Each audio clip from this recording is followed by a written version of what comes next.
Well, as the Minister said, it's a Team Australia moment. So this is my nomination for my forward line of Team Australia here. So as you just heard, we've got Luke Chandler from John Deere Australia, Michael Perich, there in the middle, CEO of Noumi, and Raquel Said, CEO of Nutri V. It's a fairly diverse panel, and Luke, who's a trained economist, and myself were talking last night, and we're trying to find a thread through this. So Luke's company, John Deere, I'm sure most of you are familiar with it, 188 years old. Michael's company, Noumi, which produces Milk Lab, it's the almond milk that you're drinking in the coffees today, up the back there, and also So Natural and Vitalife. Michael's company is about 25 years old, and Raquel on the end there of Nutri V. If you haven't heard of it, check out the website. I was checking it out on the weekend. Amazing recipes, powdered vegetables and additives in terms of nutrients that you can add to food and so on, and it is just amazing. I've got my eye on the veggie cupcake recipe and the veggie lasca. It's some good stuff there.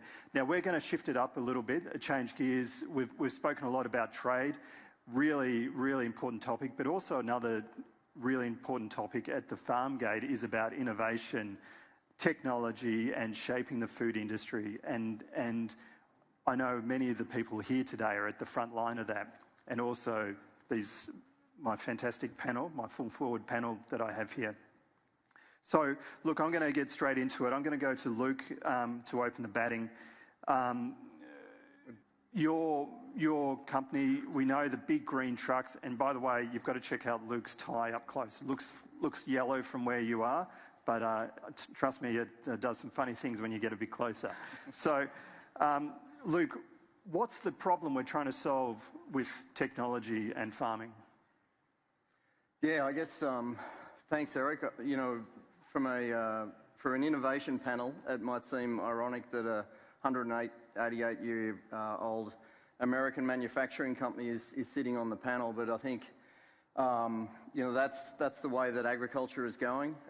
You know, we as a manufacturing company, we now recruit more software engineers than we do mechanical engineers. And, you know, we spend over $2 billion a year on investment in research and development, and a lot of that is on the software side because nowadays farmers aren't only looking for a great product, they need the solution to bring value to their bottom line. And I think that's essentially where agriculture is going. If you talk about, when you say the problem we're trying to solve for, increasingly farmers are adapting and utilising technology because it's adding value to their businesses. And so, you know, a great example really quickly that I would share on this is if you take spraying and chemicals, one of the biggest input costs for farmers, and obviously the theme of this session talking about 2050, just in a 10-year space, we've gone from a farmer turning up at a paddock and looking to apply chemical to the entire paddock to introducing section control, where it's only used in certain areas,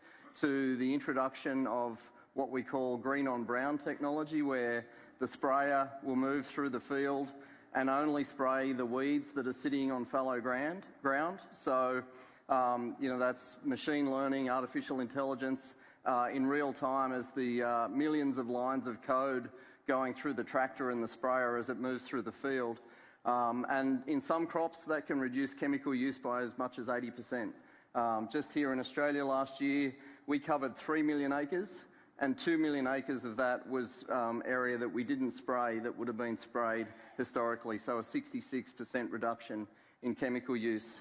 The next evolution of that is going to be green on green, so the sprayer will be able to tell the difference between a weed and a wheat plant, which will reduce chemical use even more. And then we'll introduce autonomy. So you'll have, within a 10-year period, and certainly by 2050, we'll have autonomous sprayers going through the field and only spraying weeds and reducing chemical use. So you think about the challenges, back to your question on the challenges, what are farmers trying to solve for? Obviously, there's the sustainability and environmental piece. You're significantly reducing chemical use. You're improving their profitability. But then, you know, when we talk to farmers anywhere in the world, but certainly here in Australia, labour is a massive challenge. And by introducing autonomy into the mix here, we can certainly use technology to help solve one of the big problems for farmers. So it's a really exciting time. Wow. I'm gonna jump Michael, and I'm going to go straight to Raquel on the end. Don't worry, we'll get to you, Michael. Raquel, two things. Just tell us a top level about your business, but also how did you crack the code? This is a 5-year-old business. How did you crack the code for what you do? Yeah, thanks, Eric. So Nutri V is, yes, as Eric's mentioned, a relatively new business. We've been born out of a farming operation. Our parent company is a business called Fresh Select. They're a proud coal supplier and in the cruciferous range, so broccoli, lettuce, cauliflower, cabbages.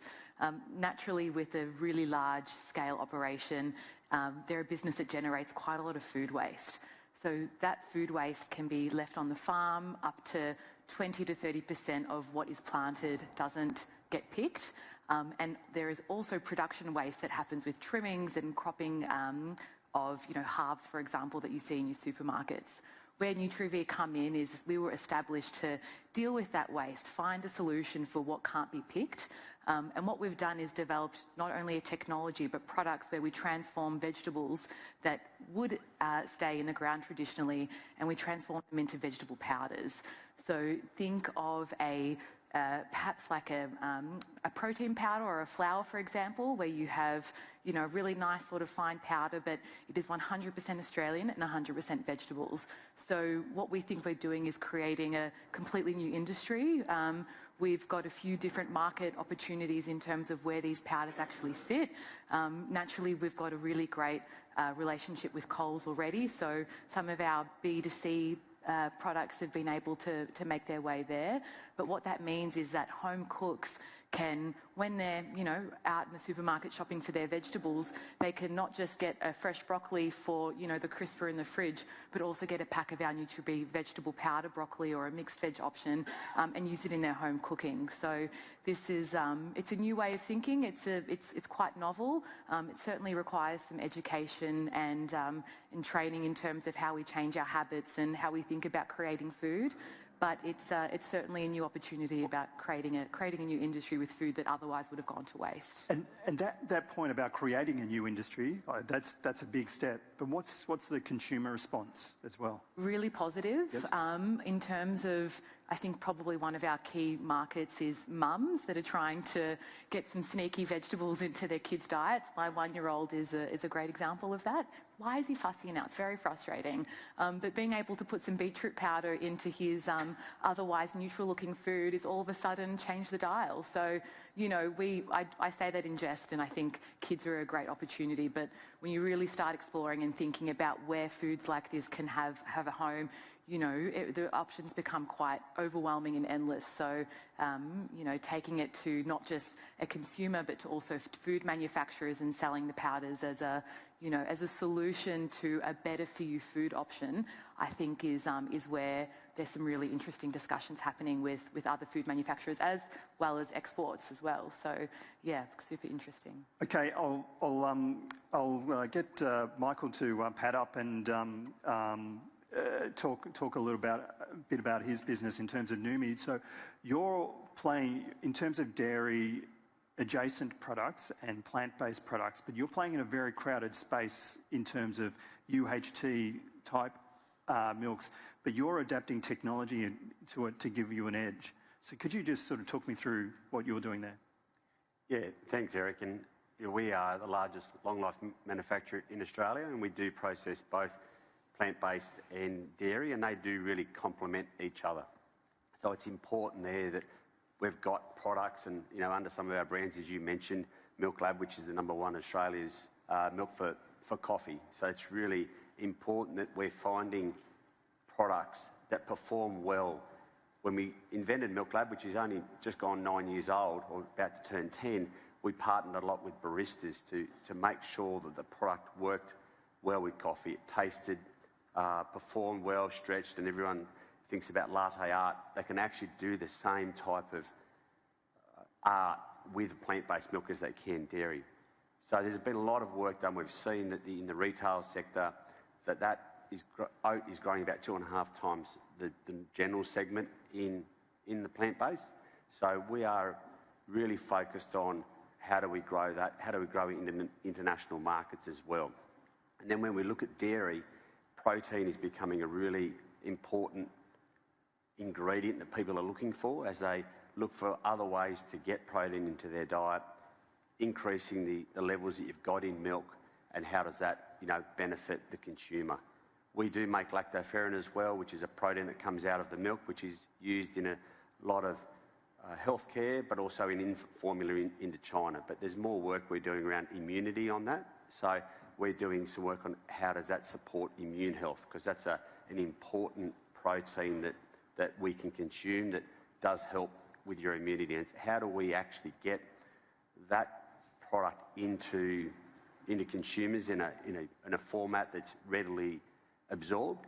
And when we look at milk, it's a very nutrient-rich product that enables us to use the surplus protein that we get, and also the fat, such as cream. And butter now is the trend of people going away from butter is sort of not there. People are going back to more natural. So cream prices and butter prices are some of the highest you've seen for a number of years, because people are going back to natural. So how do we use some of those ingredients that are in our milk to develop other products that consumers can have? And Australia is a big exporter of products, and we do a fair amount of export ourselves into China and to Southeast Asia. And as a food bowl, it's important for us to be able to grow those markets. Just before we switch to exports, both Raquel and Michael, in terms of the how do you do it? Are you literally down the lab in the white coat with the Bunsen burner and the like? How are you coming up with these products? They don't just come out of thin air. Yeah, it's very much not so much of the Bunsen burner, but there's plenty of the people working in our labs. They're working through how to blend these ingredients, because you want to make sure it's a homogeneous product when you're pouring it out of your pack, that it's all just a liquid. How do we actually make sure it's got the right taste? And the mouthfeel is really important when you're consuming a lot of these products, and it takes a lot of work to be able to make that happen, where how does it sit at the back of your tongue and people enjoy the taste. So there's a lot of products that are very, people want to have because they're good for you, that don't always taste that nice. So how do you actually do that? So we have a team that work on that, get the right taste profile, and we do a lot of consumer work to understand what are people looking for, but it's working with our customers, either the baristas or the end consumer, to get those products that do taste well, they perform as expected, and it's something they enjoy. And Raquel, Bunsen burners for you? Absolutely, yeah. All over my desk. No, not quite. But we, look, you said we've been around for 5 years. I would say 2 to 3 of that was finding the right technology to actually dry vegetables. Wow. Surprisingly, the high fibre content makes it really challenging. But what we're essentially trying to achieve is taking something that's at about 95% water, broccoli is an example, and taking it to a shelf-stable under 10% water and a really low water activity. So there's a bit of a transformation that happens, but what was quite important to us through that technology search is maintaining the integrity of the nutrition, maintaining the colour and the flavour. So, a really great example of that maintenance being applied in the market is Laurent Bakery. They have pumpkin bread at Coles, and so being able to use our vegetable powders in their pumpkin bread have given them amazing flavour and amazing taste. But that technology transformation was a slog, and during COVID as well, when nobody particularly wanted to talk to you, and trying to find that right flow for the products was really important. Luke, I'm just in terms of we hear about remote mining. We hear about Rio Tinto and BHP. They've got their operations in Perth and mining the Pilbara. Are we close to that moment of wholesale wheat farming or cropping, doing it from the Gold Coast? By 2050 we will be. Yeah, I think certainly, we've got commercially available autonomous tractors already in the market in the US. There's certain products in Australia here who are working, robotic work that's working autonomously. The ability to manage machinery and manage the effectiveness of how it works remotely is improving all the time. And the data and analytics and insights that we get from machines touching the ground and then how quickly that can be fed back to an operator is improving all the time. And that just feeds on itself in terms of how quickly the next technology is utilised. And we know here in Australia, and we heard about it a little bit earlier, farmers are really advanced in terms of their use of technology, and certainly the strive for more productivity continues to drive the adoption and utilisation of technology. So it's certainly in the future, and we believe autonomy is one of those things that is the next evolution of GPS and field mapping that we've been using for a number of years. That is really going to help operators, particularly of scale, unlock more and more opportunities as they run into kind of labour challenges. By the way, Luke's available. He's driven one of your croppers down from Brisbane, so it's parked it out the front if you want to have a test run down Collins Street too. That'll be good for the GP. Let's quickly talk about the theme of the day, obviously exports and tariffs. Luke, your organisation, you're a US organisation based in Illinois, yet you're a global organisation, a large global organisation. What's the discussion internally around what's going on? Yeah, obviously a fair amount of concern, I'd say, at the moment. And prior to this role, I had 6 years as John Deere's chief economist, living in Moline, Illinois, and worked through the first Trump presidency. And so, I think back to that time, and certainly then there was a lot of concern around the US-China trade war with the retaliatory tariffs that the Chinese put on US soybean exports, and the impact that might have on US farmers. And free markets find a way to adjust, and certainly over time, global trade rebalanced, and Brazilian soybeans went to China, and US soybeans went to the markets that Brazilian soybeans used to go to, and so the market readjusted. I think the potential difference this time, and when we heard the minister talk about if these tariffs are unilaterally applied across all countries, the impact that's going to have on price. And so, you hear about the impact on steel prices. Obviously, as a manufacturer of tractors, there's a fair amount of steel that goes into any John Deere tractor. So we're certainly watching that and waiting to see what the impacts of what might be. But from a macro point of view, the idea that we're putting more cost and more price into the economy is only going to drive some of this inflationary pressure. We've obviously, as a global economy, just worked through a high inflation period, and central banks have only just started unwinding some of that pressure.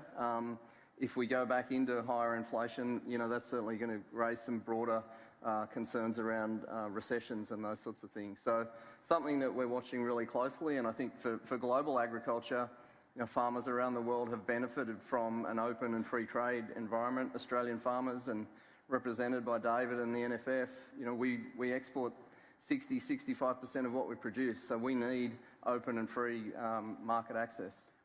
Raquel, you're a new business. You're making really great strides in the domestic market.